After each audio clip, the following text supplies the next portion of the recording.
Listen now to the book, One Night with the Hybrid King, written by the author Anya Curves. If you want to buy the ebook, link in the description. Subscribe to the channel. Like and share. Chapter 71 Aria. When we arrive at the castle, there's a gift waiting for you in your room, Alexander declares, with a mischievous smile that seems to hide 1,000 secrets, each more intriguing than the last.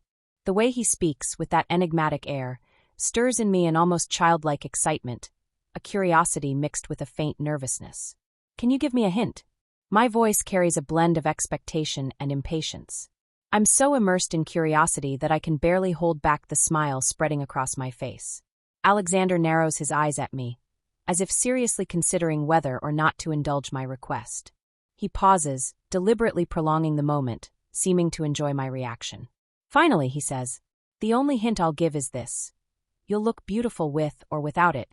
The seductive tone of his voice sends a shiver across my skin, and I can't suppress the spontaneous, light laugh that escapes me. Alexander knows exactly how to play with my heart, how to tease my imagination in a way only he can. The journey continues and time passes, though I hardly notice. The road winds through hills and fields, each turn revealing enchanting landscapes and vast plains. The sky is a living canvas, with clouds like brushstrokes from an artist floating across the horizon. We talk nonstop, as if all the words left unsaid over the last 5 years have finally found their way back to us. There's a natural flow between us, a comfort that feels untouched. Every laugh, every silly comment, every joke he makes, it all reminds me of how much I once loved this man and perhaps how much I still do. It's as if time has no meaning, as if it never really passed. After a while, I watch his profile, his face serious and focused as he drives along the road. But tell me, why did you choose to be a bartender? What was the mission back then? The question slips out before I can stop it, and I realize my voice carries a hint of genuine curiosity and even a touch of melancholy. It's an answer I've always wanted to hear. Alexander lets out a soft chuckle, but then places his hand gently on my thigh, a subtle, almost imperceptible caress, while continuing to drive with his other hand. It's a natural gesture, but one that brings a sense of comfort and an unexpected kind of peace. When he looks at me, there's a depth in his gaze, a shine in his eyes radiating confidence and assurance, making me feel as if everything is perfectly in place. There was prostitution and human trafficking involved. It was a complicated but important case. That's why the job, he reveals with a seriousness I rarely see. His voice carries the weight of someone who's faced many dangers, but also a sincerity that catches me off guard.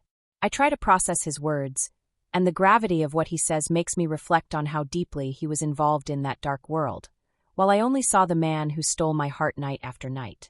And did it last the entire time we were together? My voice comes out in a hesitant whisper, a question that's always lingered, but that I never had the courage to ask.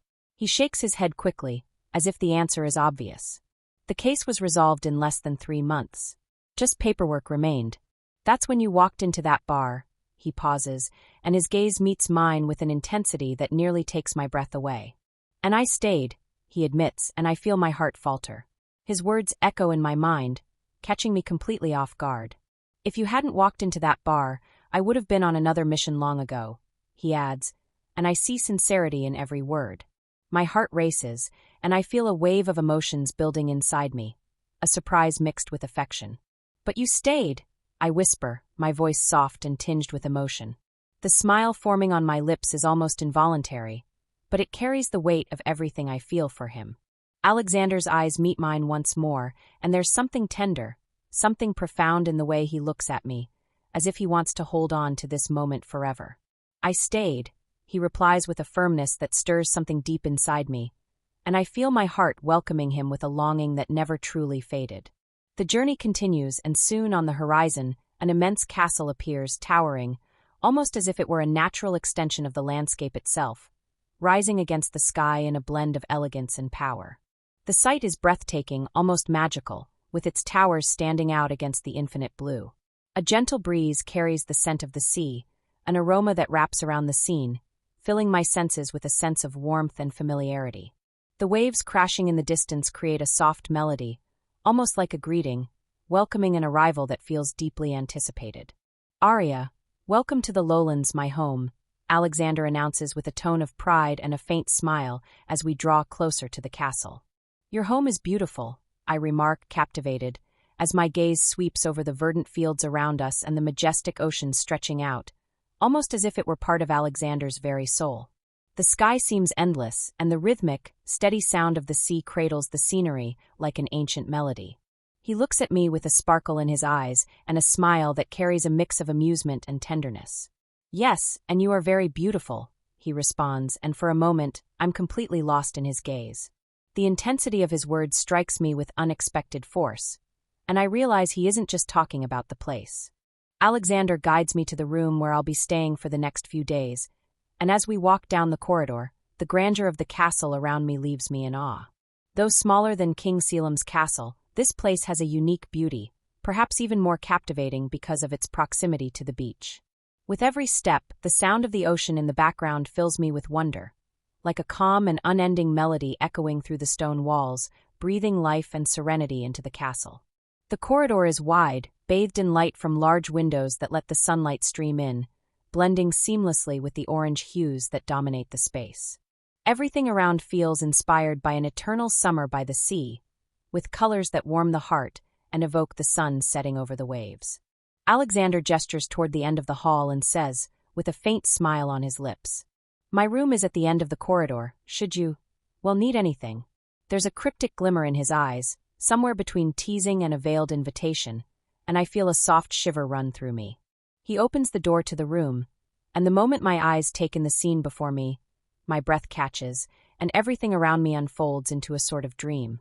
The room is colossal, immense, as if designed for realms of fantasy. The space is at least 3 times the size of my room and my children's combined, each corner decorated with a special care that reflects the sea and infinity. A massive glass chandelier hangs from the ceiling, reflecting the light subtly, casting soft glimmers like fragments of sunlight playing on the waves. The walls, painted in shades of blue and white, blend so naturally they seem like the very waters of the ocean, creating the sensation of being enveloped by the vastness of the sea. Every detail is a marine masterpiece. Delicate shells adorn the walls, pearls are set in stands and ornaments, and small amphorae, like ancient underwater relics, are placed throughout the room. A sweet and fresh aroma fills the air, mixing the lightness of sea mist with the fragrance of exotic flowers, a scent so vibrant it feels alive, almost hypnotic. The balcony calls to me like an extension of the room itself, drawing my eyes straight to the beach. The view is spectacular. The horizon stretches endlessly, where the blue of the sky meets the deep blue of the sea, and the waves break in a serene rhythm, almost in reverence to the castle. "I'm going to get lost in this place, Alex," I murmur, surprised and slightly overwhelmed by the grandeur of the room. My voice is almost a whisper, as if afraid to shatter the enchantment of the moment. Alexander chuckles softly and takes my hand, leading me to the center of the room, where a small sitting area awaits. There, 2 armchairs and a round table are arranged with a lovely vase of fresh flowers in the center, exuding a delicate fragrance that blends with the scent of the sea, creating a combination that fills my senses. He caresses my face gently, his touch like a soft flame tracing my skin and settling in my chest. Instinctively, I place my hands around his neck, pulling him closer. Alexander watches me with an intensity that makes each heartbeat echo audibly within me, and his voice comes out low and deep, laden with a desire almost palpable. "I would never allow you to feel lost, Aria. And even if you do, I will always find you. Promise?" I tease, feeling a thrill rise through my core. In response, Alexander leans in and kisses me, a kiss that begins tenderly but quickly deepens into something more passionate, more intense. His lips on mine seem to fill a void, awakening a long-repressed longing. I feel every fiber of my body reacting, a delicious shiver running down my spine, and the room around us fades completely. He pulls away slowly, keeping his eyes locked on mine, and I notice the faintly teasing smile on his lips as he says, "I'll leave you for a moment to unpack and take a look at your gift. I'll come get you when it's time for the ball, all right? Shortly, some staff members will arrive to help you with preparations. If you need anything else, don't hesitate to call for me." Alexander's lips part from mine as he finishes, and I simply nod in response, still unable to fully process everything happening around me. My heart pounds, still captive to the intensity of Alexander's last gaze. I bid him a silent farewell and move toward the bed, where something catches my attention. Chapter 72, Aria. On the luxurious quilt lies a magnificent ball gown, a deep shade of blue that seems to capture the very essence of the ocean at dusk. It's a long dress, with a skirt that elegantly hugs the body before cascading lightly and fluidly, nearly touching the floor. The bodice is delicately adorned with small, shimmering accents, subtle yet dazzling, spreading from the left side and trailing down to the waist like a constellation on a starry night. The neckline is delicate and modest, yet carries a hint of subtle sensuality. The straps are designed to rest gently on the sides of my arms, leaving my shoulders slightly exposed in a way that suggests discreet, captivating femininity. I imagine how this gown will fit my body, embracing every curve, making me feel like a true princess from an enchanted tale. Beside the dress, I notice a white satin shoebox and resting atop it an envelope. My heart skips a beat as I recognize Alexander's refined cursive handwriting. Each line of his careful script feels as though he's here, speaking directly to me. With slightly trembling hands, I open the envelope and pull out the card, catching the faint, lingering scent of him. I read the words slowly, savoring each one. May this dress complement your beauty. Your smile and those beautiful dark eyes of yours always remind me of the night sky, bright and mysterious. With love, affection, and desire, yours forever.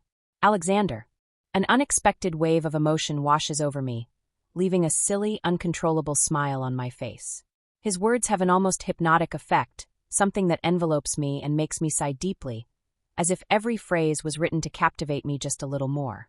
I reread the card over and over again, each reading drawing me further into the hidden meaning of his words. It's as if I can hear his voice whispering these phrases in my ear, and the thought of belonging to him, of having something so genuine and passionate, fills my chest with a joy I can barely contain. Suddenly, a soft knock at the door pulls me back to reality, breaking the spell of the moment. Carefully, I tuck the card away and move toward the door, still with a hint of a smile but trying to regain my composure. When I open it, I find 4 women standing in the hallway, all smiling warmly and welcoming. "Good afternoon, Miss Aria," one of them says in a respectful, gentle tone. "We are the Duke's staff. We've come to assist you in preparing for the ball." For a moment, I'm stunned, speechless. The idea of having people specifically assigned to help me is something I still haven't fully grasped. "Oh, wow, thank you," I murmur, looking at them with a mix of astonishment and gratitude. Alexander mentioned something about this, but I thought he was joking. They smile in unison, and one of them, a young woman with light hair, gestures for me to step back into the room. As they begin unpacking their tools and preparing the space, the room around me transforms into a kind of private preparation salon. Each of them assumes a specific role, and their gentle attentiveness turns my nervousness into something more comfortable, even exciting. I head toward the bathroom to take a shower while they continue transforming the immense room into something entirely different.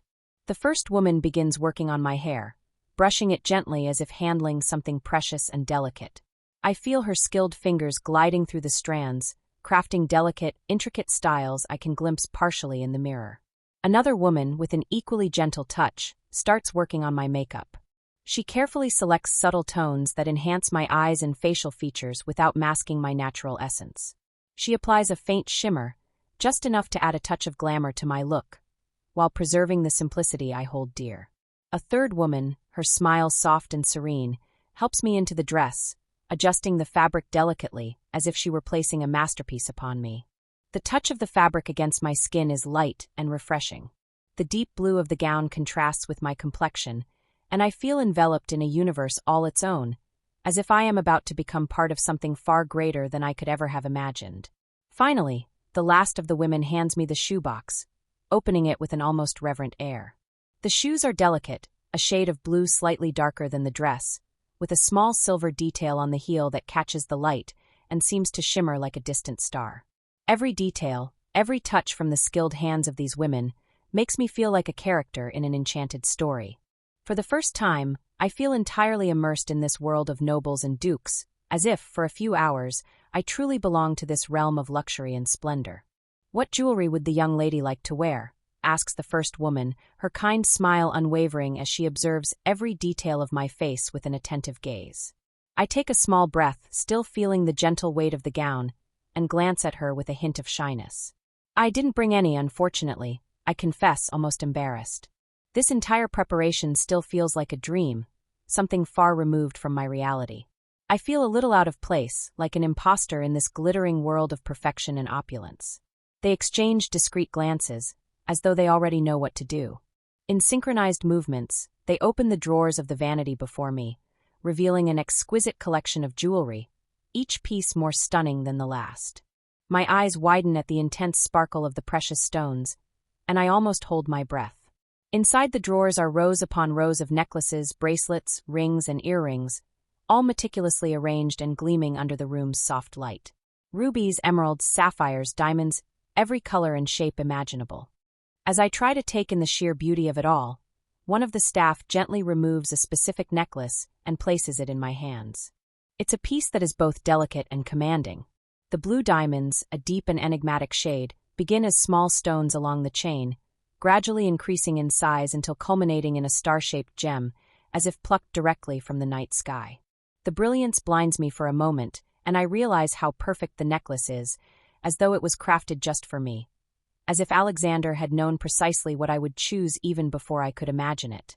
Still slightly overwhelmed, I touch the necklace, feeling the coolness of the stones against my fingers, and accept the matching earrings. The earrings are equally enchanting, each featuring a small, dangling blue diamond that reflects light in every direction. The bracelets, with intricate silver details interspersed with smaller diamonds, are placed gently around my wrists, and I feel that each piece adds another layer of sophistication and beauty, wrapping me in an aura of royalty. One of the staff steps back, her expression both proud and admiring, and whispers, "Miss Aria, you look like a true princess." I can't help but smile, but it's a timid smile, as though I'm still trying to adjust to all of this. I look in a mirror, and for a moment, I don't recognize myself. The figure reflected before me, draped in a dazzling gown and adorned with priceless jewels, is both me and someone entirely different. The transformation is so profound, it feels as though it has touched not just my appearance, but my very spirit. However, as I stare at my reflection, a wave of anxiety begins to rise within me. My heart races, and a voice whispers from the depths of my mind, questioning whether I truly belong in this role, whether I am nothing more than an imposter in this world of luxury and power. Can I live up to this image? Can I act as someone worthy of this kind of admiration? These questions circle my thoughts, and the weight of expectations starts to press heavily on my shoulders. I am on the verge of looking away, of giving up on confronting this new image that both frightens and fascinates me, when a knock at the door interrupts my spiraling thoughts. The sound echoes through the room, and all the staff exchange quick glances before one of them moves to open the door. When the door opens, there stands Alexander on the other side, a solid and comforting presence amidst the storm of doubts consuming me. Our eyes meet, and I feel a wave of peace wash over my chest, dispelling every lingering trace of uncertainty. He gazes at me with an intense glimmer in his eyes, and his smile is warm, filled with tenderness and admiration. In his gaze, I sense a reassurance that calms me, enveloping me and making me forget any reason I might have had to believe this was all wrong. "You look perfect," he murmurs, his voice husky and laden with emotion. It's as though he can barely find the words, his eyes still fixed on me, taking in every detail of my appearance. The dress, the jewelry, the meticulously styled hair. For a moment, it feels as if the world around us fades away, leaving just the two of us suspended in a moment where nothing else matters. He takes a few steps toward me, approaching slowly. My heart, which had been pounding with fear moments ago, now beats rapidly with a mix of joy and anticipation. Alexander extends his hand, and his fingers brush against mine, sending a shiver coursing through my entire body. Deep in my heart, I feel that nothing else matters but this moment. Alexander looks at me as though I am a magical vision, a dream come true, and I feel the weight of his expectations, but also the comfort of his love.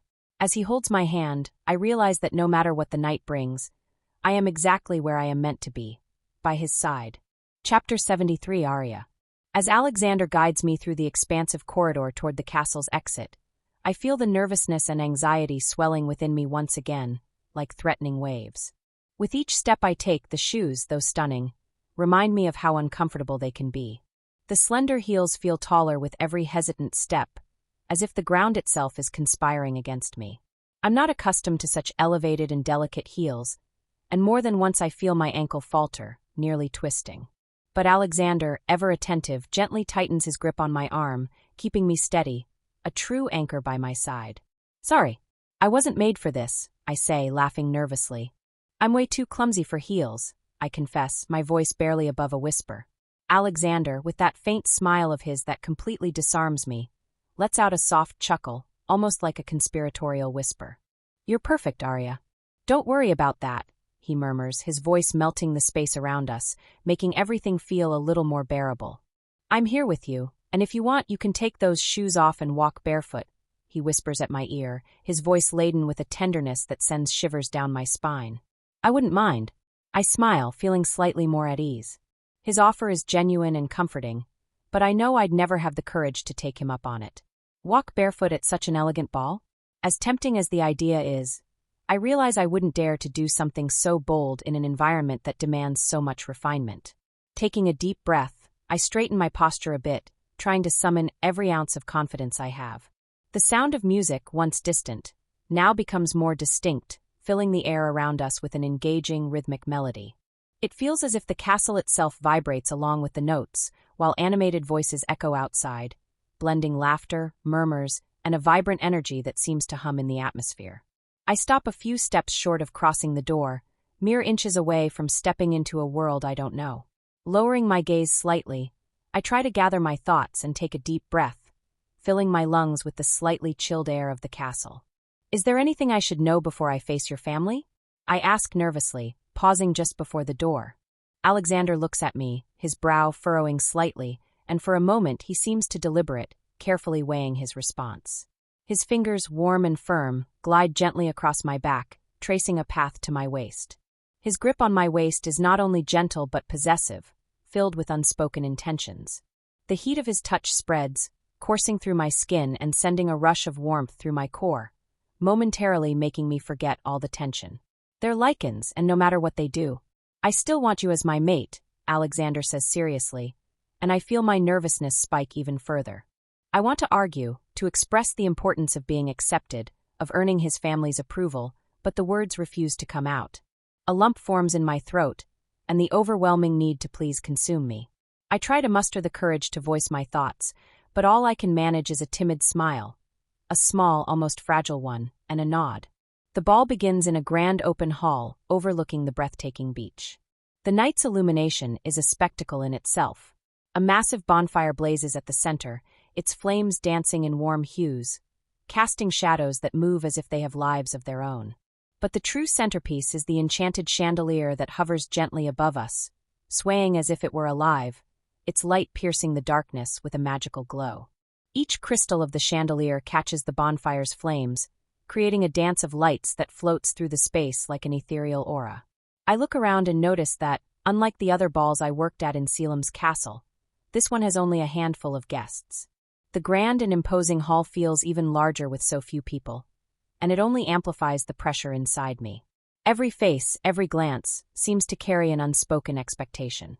The weight of the elite, the pressure to be accepted. My nerves grow sharper with every step we take toward the group gathered on the other side of the room. Even before we reach them, I sense their presence. Caelum and Seraphina are there. Seraphina's gaze lands on me, a flicker of surprise crossing her features, but it quickly morphs into something deeper, something laced with veiled disdain masquerading as indifference. Her look is heavy, probing, as if she's seeing straight through me, analyzing and deciding within moments just how much she despises me. Caelum, on the other hand, appears more startled than anything else. His green eyes meet mine, and for a moment time seems to stop. His gaze drifts over me, a silent observation. Vulnerability pierces my chest for an instant, but then he smiles.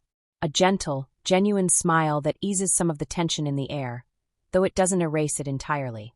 Mother, father, I'd like to introduce you to Aria, Alexander announces, his voice calm, joyful, and meticulously controlled.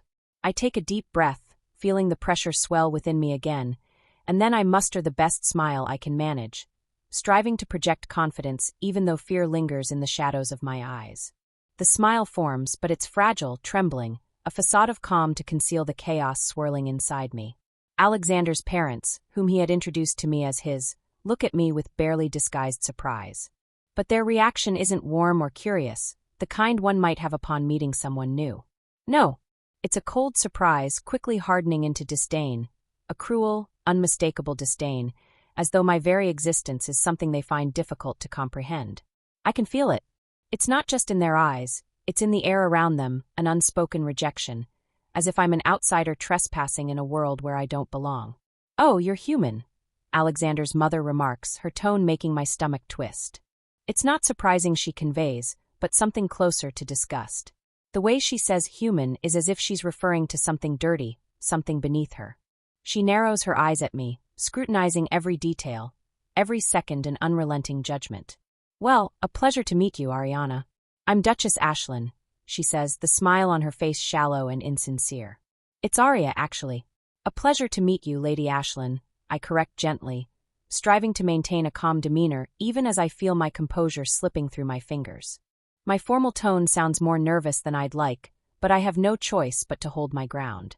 Ashlyn's reaction is immediate, her piercing glare sharp enough to make me almost shrink back, but I stand firm, meeting her gaze with the last scraps of my courage.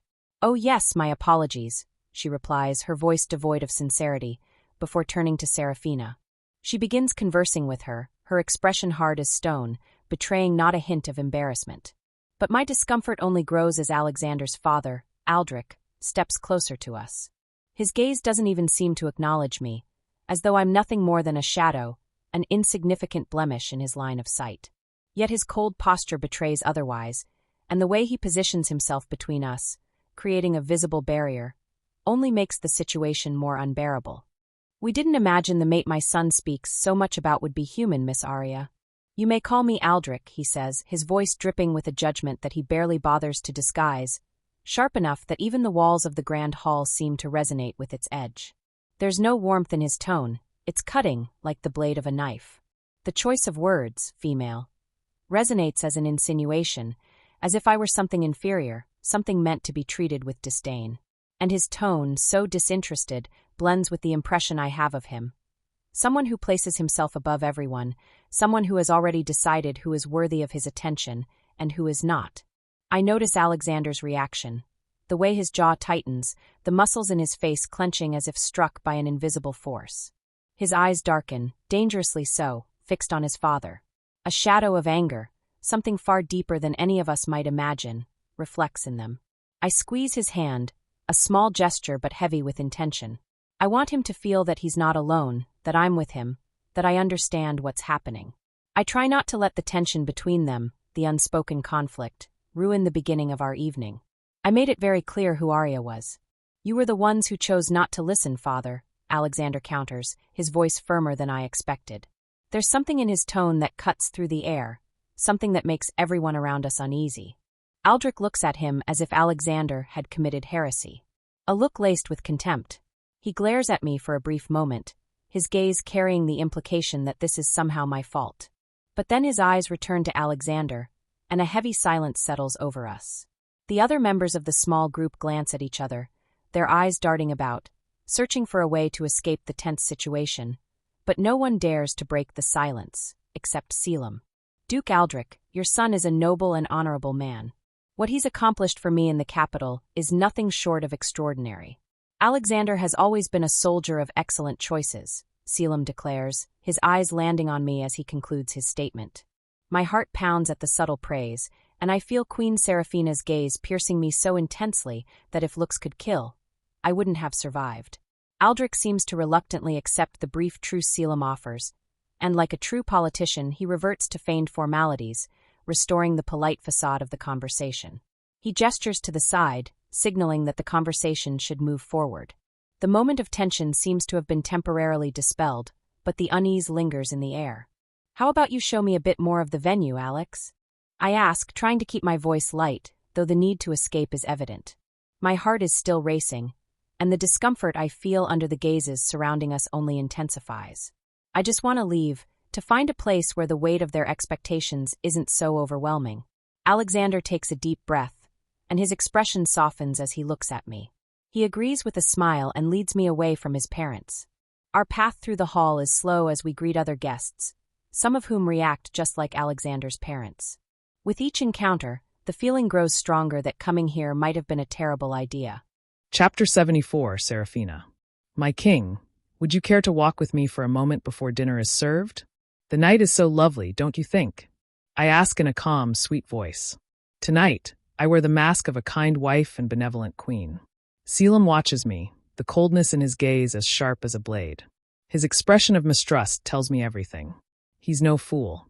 He knows every word I utter is laced with hidden intentions. Yet, maintaining his polished smile, he nods and offers his arm. I take it, intertwining mine with his, and together we step away from the few guests scattered around the hall. My blood boils. The mere memory of Aria's presence, her constant survival, haunts me like a plague. Does she never tire of existing? Does she not fear the fate that awaits her? It feels like a curse that this woman continues to live, defying every attempt I've made to remove her from our lives, to tear her away from this sacred circle. What is your horde doing here, Caelum? I ask, my fury carefully controlled, though the sharp edge of anger cuts through my voice. I try not to grip his arm too tightly, even though every fiber of my being wants to shake him until he answers me. He laughs, but it's a scornful, icy laugh. Ah, so that's what's got you like this, your heart racing, the tension in your shoulders. I thought it was the canapes. The sarcasm is cruel, piercing, and I feel the weight of each word hurled at me, aimed to wound. His eyes seem to gleam with a twisted satisfaction at my reaction. So, you're finally showing your true colors, aren't you, darling? I retort, struggling to regain my composure as a provocative smile curls my lips. Now that the royal council will likely support our divorce, you must be eager to see your sweet Aria take my place. But I wonder if the kingdom will so easily accept a human as your mate on the throne. Caelum laughs again, but this time the sound is cold, distant, and there's an unsettling calm in his eyes. He looks at me as though he knows far more than he's willing to reveal, his penetrating gaze slicing through any mask I wear to conceal my true intentions. Your mind, Seraphina, treads fascinating paths. Did you not see who she entered with? Alexander wants to marry her. This entire event, Caelum gestures to the grand ball surrounding us, is to gain his parents' approval of her. I'm simply here to support him.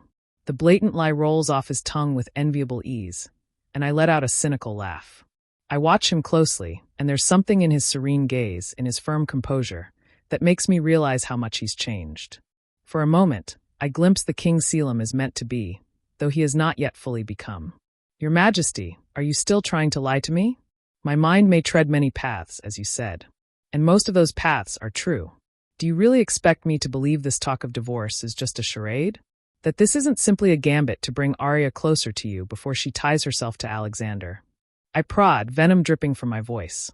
With a subtle turn, I guide our bodies, leading us toward Alexander and Aria. They're at the center of the hall, conversing with the nobles, but I notice that many gazes are laden with disapproval, a silent judgment that lingers over the pair. Every detail of this ball, every glance, every gesture, seems to testify that Aria is an intruder here, an element out of place. She looks uncomfortable in her dress, a fine and ornate piece, but on her, it seems more like a costume than a natural extension of herself. She doesn't have the poise, the grace, or the refinement that such an event demands. My disdainful gaze settles on her misaligned posture, and I feel a cold pleasure seeing her like this, lost, an alien among the elegance of the hall. Look closely, Caelum. The prelude to your desire is right there, in front of you. No noble from the kingdom of Veridiana will accept a human on the throne. And you know this as well as I do. The conviction in my voice is unyielding, like a wall built to block any illusion that he could, one day, reign beside her. There's one thing I don't understand about you, my dear wife, Caelum responds in a heavy voice. Of all the women who have passed through my life, so many princesses, duchesses, and queens, none of them ever gave you cause for concern. But Aria, he whispers in my ear, with provocation deeply rooted. A mere human makes you become a woman so desperate. Why? Caelum's green eyes narrow, scanning every line of my face, every detail he believes he can read like an open book. He extends his hand, and his fingers lightly trace my face, following the line of my jaw until they rest on my chin, holding me under his firm touch. I feel the strength in his fingers, as if he wants to remind me of his power, the way he believes he can decipher me, strip me of all the secrets I hide. Remember, your heart beats, and I hear it, Seraphina. Your body is a beautiful map I can trace inch by inch and discover what you're hiding. And I know you're hiding something. Caelum whispers in a lower voice, his lips so close to mine. Now, hide your hatred and kiss me. We have bad wolves watching us. I hold my breath for a second, but finally, I obey his command, tilting my face as he captures my lips in a bitter kiss, devoid of warmth of affection. The touch of his lips is stiff, a demand rather than an invitation, a performance instead of a real moment. I feel the coldness of his mouth against mine, and I play my part as the submissive queen, the devoted wife, whatever he needs me to be to keep up appearances. When we finally pull away, our gazes still intertwined, I notice the faces of admiration around us, expressions of respect, even a veiled envy for a marriage that seems grand and solid. A fragile, timid smile curves my lips, as if I were the queen embarrassed by the public display of affection. But inside, I am boiling, and Caelum's icy gaze keeps me anchored to that latent rage, to the hatred he has now begun to know and despise. I hope you managed to hide your discomfort, my king. I finally reply as we continue walking through the hall. Your gaze on Aria nearly devoured her. Remember, she's your cousin. During dinner, nothing captures my attention more than Aria's complete lack of etiquette. She tries in vain to adapt to the lavish table, the sophistication that surrounds her, but her clumsy hands betray the humble origins from which she comes. Her fingers hesitate between utensils, picking up a fork out of order and misusing it for the third time. I suppress a laugh and cast a subtly compassionate glance in her direction, while my voice drips with soft, contained irony. Aria, my dear, you can't eat that with this fork, darling. My voice rings with a mocking tone, tinged with a pity that anyone at the table can perceive as more provocation than understanding. The nobles around us react immediately. I see the contempt in the eyes of Alexander's parents and other guests. A satisfied warmth fills my chest, warming me in pleasure. Oh, how wonderful it is to witness this scene. The silent condemnation of everyone is like music to my ears, a symphony that delights me with every mistake she makes. I observe the incredulous looks, the disguised sneers, and I feel a surge of ecstasy. Only Caelum and Alexander, eternal fools, seem to resist the truth that everyone around them has already seen. Aria is a burden, a graceless intruder, a mortal who never should have been here. I turn to her, keeping my gaze as serene as possible. Tell me, Aria, what lineage do you come from? I ask with curiosity. Do your parents have any businesses or lands? Aria stares at me, her brown eyes betraying a mix of fear and humiliation. I can see the discomfort in her expression, her trembling lips, and I almost feel a malicious satisfaction rising within me. She is forced to answer, but her voice comes out hesitant and low. No, your majesty. My family is humble, we are common workers, Aria responds, trying to maintain a respectful tone, though the fear makes her voice drop. Speak louder, female. Speak up. Aldrich orders in a harsh voice, projecting his irritation in every word. I see Aria flinch, her back shrinking like that of a cornered animal. Aldrich's sudden command frightens her, and it makes her body almost collapse into the back of her chair. Father, don't speak to her like that. Alexander warns his father, causing discomfort around the table. At that moment, my eyes meet Caelum's across the table. His gaze fixes on me with severity, and I can feel the judgment he directs toward me. I don't need words to sense his displeasure, but his reproach only fuels me. Ah, Caelum, your disdain only strengthens my resolve. This human needs to know her place, and no one, not even my husband, will stop me from reminding her of it. I maintain a neutral face, but inside me there's a vibrant flame, a burning desire to put Aria in her place. Oh yes, I imagined it. It's quite rare here in Veridiana for humans to possess anything, isn't it? I comment casually. It will take many lessons in etiquette for you, won't it, darling? I notice Aria biting her lips, pressing them into a tense, thin line, trying to contain the impulse to snap back. I can see the conflict in her eyes, the internal struggle to maintain composure in an environment that does not welcome her. And dinner continues, while I revel in her vulnerability. My jabs are careful, calculated, but firm. With every movement, with each small slip, I find a way to expose her lack of refinement, pointing out her mistakes wrapped in a false concern, as if I were genuinely worried. Chapter 75, Aria. I just need to hold on here, endure Seraphina's venomous remarks and fake smiles for a few more minutes. This thought repeats in my mind like a mantra, a desperate attempt to control the turmoil growing inside me with every phrase she utters, every word laced with false kindness. Alexander sits beside me, trying to defend me, interrupting Seraphina with sharp, firm remarks, but his influence seems to disintegrate in the face of the queen's ruthless presence, and his parents join her with looks of barely concealed disdain. Around us, other guests murmur, casting judgmental glances that make the atmosphere even more suffocating. My anxiety rises, churning like a storm beneath the surface, demanding that I control my breathing, that I resist the urge to stand up and abandon this table. Seraphina, with that immovable smile, continues her insinuations, and each of her words seems to poison the air around us. She begins to suggest that I am promiscuous, an opportunist with no honor, only interested in elevating myself socially. While Alexander defends me once again, holding my hand under the table to give me some reassurance, I feel the seriousness in his touch, but it's not enough to erase the contempt radiating from his family. Then Seraphina dares to touch on something that completely transforms me. It's a single sentence, a provocation that boils my blood, an offense disguised as concern that makes me explode. "But Alexander, you must be careful," she begins, her voice feigning maternal concern.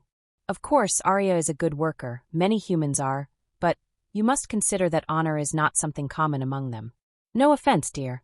Her gaze locks on me, cold, calculating, with a gleam of triumph in her eyes. "What do you mean by that, my queen?" Alexander asks, his tone both impatient and serious. Seraphina tilts her head slightly, a gesture almost condescending, and continues, her voice dripping with delicate poison. "Well, I mean a woman raising children without the presence of a father. It's alarming, don't you think? The things she must have done to support those children." I feel an irrational heat surge through my body, my blood boiling to the tips of my fingers.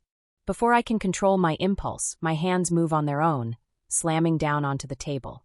Seraphina's eyes widen, her golden gaze flashing with a mix of shock and amusement. I know she didn't expect this reaction, and it only intensifies my resolve. "Look, Your Majesty," my voice comes out firm, though I can feel the trembling of my emotions in every syllable. "I can accept many things you say. I even accept that my lack of refined etiquette is a problem for you, who seem to think that's some sort of merit." I shoot her a defiant look, letting my voice drip with challenge. "But what I will not accept and will never accept is you speaking about my children. No matter who you think they are or what power you believe you have. Everything I've done for them has been honest and worthy, something I honestly cannot say about someone who manipulates magic to get what she wants." Everyone looks at me in surprise, and the air of disapproval around us intensifies even further.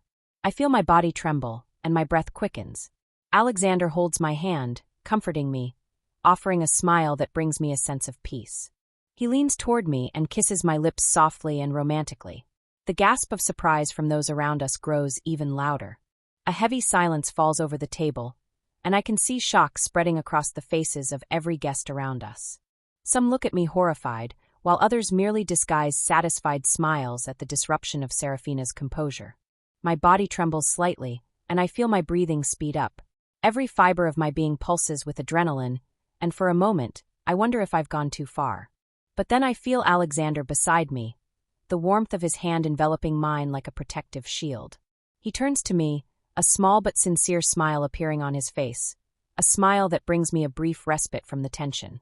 Alexander leans in and kisses me gently, his lips on mine momentarily wiping away, in that instant, the hostility around us.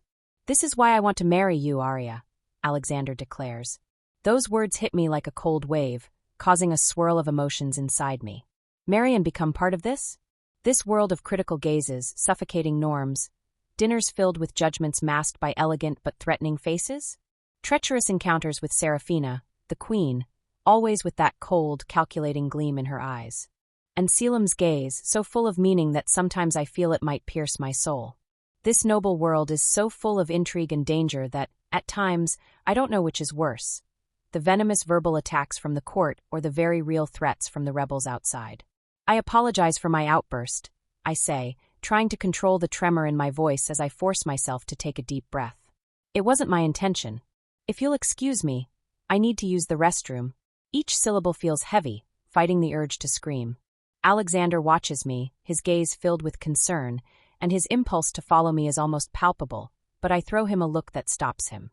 I glance at Seraphina once more, and the expression on her face only gives me a new certainty that she could very well destroy me not just with words, but with magic as well. I hurry away from the dining table, my high heels hurting my feet, and the urge to rip them off and throw them on the table is overwhelming. The dress that once made me feel embraced and beautiful now feels like a prison. I walk through the castle without even knowing exactly where the restroom is. Before I can decide which direction to take, I feel a harsh grip on my elbow. A cold, firm hand holds me with unexpected strength, forcing me to stop. I look to the side, shocked, and meet the gaze of Alexander's mother.